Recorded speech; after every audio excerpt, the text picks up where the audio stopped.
नमस्कार, स्वागत है आपका। वक्त है प्राइम टाइम एक्सक्लूसिव का। मैं हूं आपके साथ आशा झा और आज आपको दिखाते हैं बंगाल में बड़ा प्रहार, घुसपैठिया बॉर्डर पार। बंगाल चुनाव का जो सबसे बड़ा मुद्दा था, घुसपैठिया भगाओ बंगाल बचाओ, सुवेंदु सरकार ने उस पर बेहद तेजी से काम शुरू कर दिया है, जिसे सिर्फ चुनावी मुद्दा बताकर विपक्ष बार बार सरकार से घुसपैठियों की संख्या पूछ रहा था। बीजेपी सरकार बनते ही उन घुसपैठियों की तादाद भारत बांग्लादेश बॉर्डर पर खुद ब खुद नजर आने लगी है। उत्तर 24 परगना, मुर्शिदाबाद, मालदा जिला जो बंगाल में घुसपैठ और अवैध गतिविधियों के मुख्य केंद्र रहे हैं, वहां बॉर्डर्स पर बांग्लादेशी घुसपैठियों की भीड़ जुटी है, इस डर से कि अगर वापस नहीं गए तो जेल जाना पड़ सकता है या फिर होल्डिंग सेंटर्स में डाले जा सकते हैं। क्योंकि गृह मंत्री अमित शाह से लेकर खुद बंगाल के मुख्यमंत्री तक लगातार बार बार ताकीद कर रहे हैं कि जहां से आए हैं वहां वापस जाओ, अपने आप चले जाओ, और नहीं तो जो करना है वो सरकार करेगी। ऐसे में आखिर क्या करने वाली है बंगाल सरकार और इस डर का क्या होगा? इस चेतावनी का असर बॉर्डर पर किस तरीके से जबरदस्त रूप में नजर आ रहा है? देखिए, जारी हुआ ऑर्डर, घुसपैठियों से भरने लगा बॉर्डर।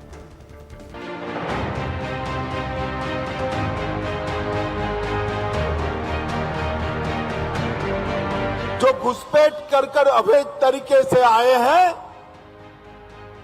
वो अपने आप जहां से आए हैं वहां वापिस चले जाए। जल्दी जल्दी भागो, नहीं तो जो करना है सरकार करेगा। गृह मंत्री अमित शाह और पश्चिम बंगाल के सीएम शुभेंदु अधिकारी के सख्त फरमान से बंगाल के बॉर्डर इलाके में अफरा तफरी मची। अवैध बांग्लादेशी बंगाल के अलग अलग इलाकों से बोरिया बिस्तर लेकर बॉर्डर पर जाने की कोशिश कर रहे हैं। तस्वीर उत्तर 24 परगना के बसीरहाट में हकीमपुर चेक पोस्ट की, जहां पर लगातार अवैध बांग्लादेशियों और घुसपैठियों की भारी भीड़ जमा हो रही। इन लोगों में महिलाएं, बच्चे और बुजुर्ग भी शामिल हैं, जो बॉर्डर पार जाने के इंतजार में बैठे। चेक पोस्ट पर बीएसएफ और प्रशासन सघन चेकिंग अभियान चला रहा है। बिना वैध दस्तावेजों के किसी भी व्यक्ति को सीमा पार करने की अनुमति नहीं दी जा रही। इस समय मौजूद है उत्तर 24 परगना के हकीमपुर बॉर्डर में, और हकीमपुर बॉर्डर में देखें कि एक बार फिर से जो लोग बांग्लादेश से आए हुए हैं वापस बांग्लादेश जा रहे हैं। यानी ये बॉर्डर है, आप देख सकते हैं कि मेरे पीछे जो चेक पोस्ट बना हुआ है, बाकायदा जो बीएसएफ के जवान है हर किसी की निगरानी कर रहे हैं। यानी जो ग्रामीण है, बाकायदा देखिए चेक पोस्ट है, चेक पोस्ट के इसी के रास्ते से यहाँ से जिन लोगों को बांग्लादेश जाना होता है, ये हकीमपुर का बॉर्डर है, बाकायदा यहाँ पे उनकी चेकिंग होती है, एंट्री होती है। दूसरी तस्वीरें दिखाना चाहेंगे कि देखिए, जब इस तरह की एक बार एसआईआर को लेके जब लोगों के नाम कट रहे थे, एसआईआर का हो रहा था कि किन लोगों को, जो लोग भारत में प्रवेश कर चुके हैं, कोलकाता बांग्लादेश से वापस आए हुए हैं, तो किस तरह की स्थिति बनी हुई थी, भगदड़ की स्थिति बनी हुई थी। सेम स्थिति देखिए इस बार फिर से यहाँ पे बनी हुई है। ये तस्वीरों में साफ तौर पे देख सकते हैं कि हर किसी के जो लोग हैं बाकायदा यहाँ पे एक एक करके लोगों की चेकिंग होगी। उसके बाद यहाँ से बांग्लादेश जाने के लिए उनको अनुमति दिया जाएगा। हम ये जगह दिखाएंगे जो सेंटर है, यहाँ पे जो लोग बांग्लादेश जा रहे हैं बाकायदा एक कंप्यूटर में एंट्री हो रही है। यानी हर किसी के डाटा यहाँ पे एंट्री किया जा रहा है कि जो लोग हैं, कितने लोग इस बॉर्डर से, यानी हकीमपुर के बॉर्डर से किस तरह से बांग्लादेश गए हैं, कितनी की संख्या रोज हो रही है, बाकायदा इसमें एंट्री किया जा रहा है। बॉर्डर पर शाम होते ही माहौल तनावपूर्ण और हलचल भरा हो जाता है। लोगों को डर सता रहा है कि अगर वो वापस नहीं जाते हैं तो उनके खिलाफ कड़ी कार्रवाई की जा सकती।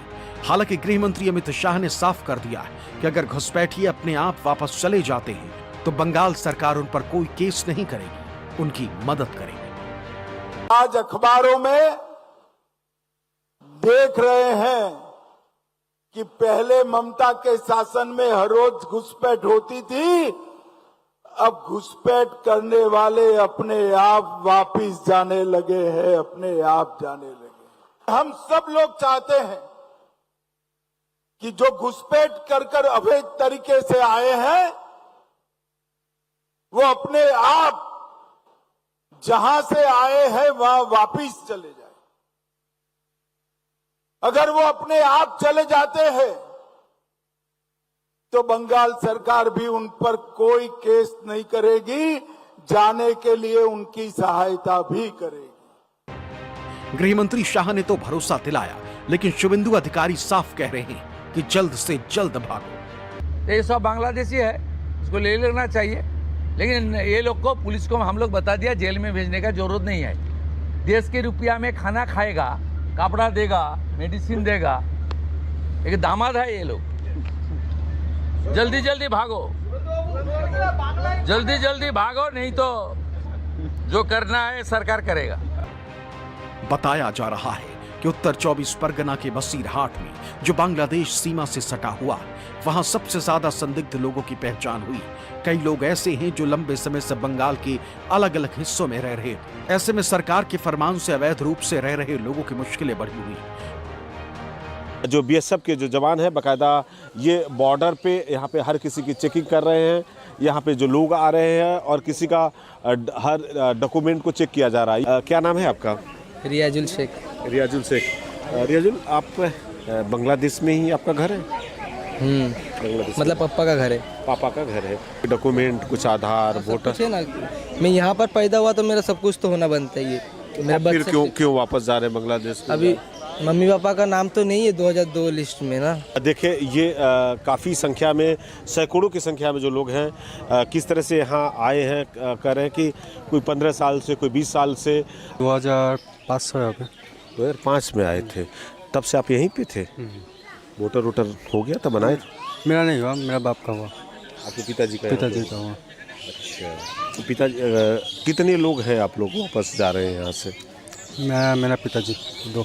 आपको पिताजी भी जा रहे हैं, तो उनका जब यहाँ पे वोटर था, सब कुछ था, तो फिर वापस कहाँ क्यों जा रहे हैं? नाम नहीं आया था मेरे बाप का। अच्छा, एसआईआर में नाम नहीं आया, नाम कट गया। नाम कट गया। बॉर्डर पर जमा कई लोगों का नाम एसआईआर में कट गया था।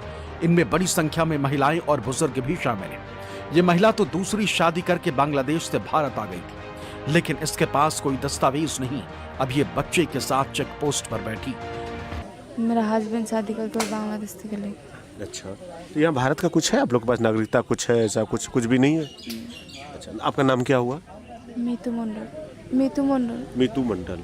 कितने लोग हैं आप लोग आए हुए हैं? बच्चा, हस्बैंड कहाँ है? हस्बैंड नहीं है, तो बांग्लादेश में है? इधर ही है। इधर है? सबसे बड़ा प्रॉब्लम है मेरा हस्बैंड शादी कर लिया ना, इधर मेरा मम्मी पापा कोई नहीं है, तो कहाँ तो रुकेंगे? ये आपके हस्बैंड यहाँ बंगाल के रहने वाले हैं, भारत के रहने वाले हैं? नहीं बांग्लादेश के। तो उन्होंने कैसे यहाँ पे नागरिकता अपना लिया है? कुछ लिया? उनको प्रमाण उमाण है? और डॉक्यूमेंट्स सबका है, सब है। घर भी है इधर, सब है इधर। चेक पोस्ट पर ऐसे दिव्यांग लोग भी जमा हैं जो गाना बजाते बजाते बांग्लादेश से बॉर्डर क्रॉस करके भारत आ गए थे और काफी दिनों से यहीं पर रहते थे। वहीं कुछ लोगों ने दलालों को पैसे देकर घुसपैठ कर ली और पैसे देकर आधार कार्ड भी बनवा लिए थे। अब सरकार के सख्त एक्शन से परेशान और खौफ में। कैसे आए आप लोग यहाँ? बांग्लादेश से कैसे आ गए यहाँ पे बंगाल में? घूमते चले ऐसे, घूमते घूमते चले आए। तो आपको कोई किसी ने रोका, पूछा? बीएसएफ के जवानों ने कुछ पूछा आपसे? बोलते कहाँ जा रहे, मैं गांव घूमने जा रहे बोलता है। अच्छा, तो आज जाता है घर पे। घर जा रहा है। देखिए 3 लोग हैं। दादा, आप लोग एक साथ में ही आए हैं? আমার কিছু নেই, আমি বন্ধবান রইলাম, ওই ঘুরতে ঘুরতে এসে घूमते घूमते चले आए। दादा देखते, अच्छा कैसे आते हैं आप लोग? कोई आइडिया उडिया लगता है? कोई लाता है आप लोगों को साथ में? তো দুজন আছি আর কি করব, ওই দুইজন একসাথে ঘুরি। देखिए ये 2 जन है, इनका साफ तौर पे देखिए कहना है कि ये जो बॉर्डर है, जो हकीमपुर का बॉर्डर है, बाकायदा उस पार से ये कैसेट है। ये हम पिकर तस्वीर में दिखाना चाहेंगे कि ये बजाते बजाते इधर चले आए हैं। जब आप आए थे यहाँ पे तो आपका कोई डॉक्यूमेंट था, कोई कागज था? ऐसी पैसा वैसा लेके आया था? लग रहा पैसा वैसा लिया था? नहीं, हम कुछ पैसा लेके नहीं आया था। जो आपको लाया था उसको पैसा वैसा कुछ दिए थे? हाँ, दिया था। कितना दिए थे? 20,000 रुपया लिया था। अच्छा, 20,000 रुपया बॉर्डर खाली पार कराने का, इधर लाने का? हाँ, बॉर्डर खाली पार करने के लिए 20,000 रुपया लिया था, लेकिन हम यहाँ आके लाया था और कोई नहीं आया। कैसे लाया था? किधर से लेके आया था आपको? ये नदी आपका नदी है ना, सुनाई नदी है ना, ये नदी पार नदी पार करके आपको ले आया? नदी पार करके ले आया। मैं जब छोटा था तो मेरे को लेके आया था इधर मेरा अम्मी अब्बू ने, तो मैं बड़ा हुआ इधर ही, मेरे को पाला पोसा इधर ही। ठीक है। कहाँ पे, किस जगह पे? कलकत्ता में, अपना दमदम एयरपोर्ट बाजू में रहता था हम लोग, बकरा एरिया। तो उधर एक आदमी रहता था, उसका नाम रुलामीन। वो मेरे को अपना वो आधार कार्ड बना के दिया था। ठीक है। तो पैसा वैसा कुछ लिया था? पैसा तो लेता था 500, पहले लेता था 500 1000 लेता था, उसमें ही बना के देता था। ठीक है, आधार कार्ड, आधार कार्ड। तो आधार बनाता था या वोटर भी बना देता था? ये सब मेरे को नहीं मालूम, लेकिन ये अगर बना सकता था वो भी बना देता था वो। बीएसएफ और प्रशासन बॉर्डर पर दस्तावेजों की कड़ी जांच कर रहा है और संदिग्ध लोगों को होल्डिंग सेंटर पर भेजा जा रहा है। जानकारी के मुताबिक प्रशासन होल्डिंग सेंटर पर लोगों को तब तक रखेगा जब तक उनके निर्वासन की प्रक्रिया पूरी नहीं हो जाती। केंद्र और बंगाल सरकार घुसपैठियों को वापस भेजने पर जहां सख्त है, वहीं बॉर्डर पर फेंसिंग के लिए बीएसएफ को जमीन दे दी है। 600 हेक्टेयर जमीन बीएसएफ को सौंपी है। साथ ही चिकन नेक की 121 हेक्टेयर जमीन भी बीएसएफ को सौंप दी गई। गृह मंत्री ने कहा कि बॉर्डर पर फेंसिंग होते ही घुसपैठ को रोका जा सकता है। घुसपैठ की प्रक्रिया बहुत बड़ी मात्रा में रोकने में हम सफल हुए। फिर उनको जंगल महाल और नदी नालों से ही आने का रास्ता बचेगा, जिसकी तकनीकी फेंसिंग हम लगाने के लिए भी साइमल्टेनियसली बहुत स्पीड के साथ काम कर रहे हैं। फिलहाल सरकार के एक्शन ने बंगाल बॉर्डर पर हर दिन सैकड़ों अवैध बांग्लादेशी पहुंच रहे हैं। हलचल तेज है, लेकिन सवाल है कि जिन लोगों के पास ना तो भारत और ना ही बांग्लादेश का कोई दस्तावेज है, उनका क्या होगा। हकीमपुर चेकपोस्ट से मनोज पांडे की रिपोर्ट, न्यूज़ 24।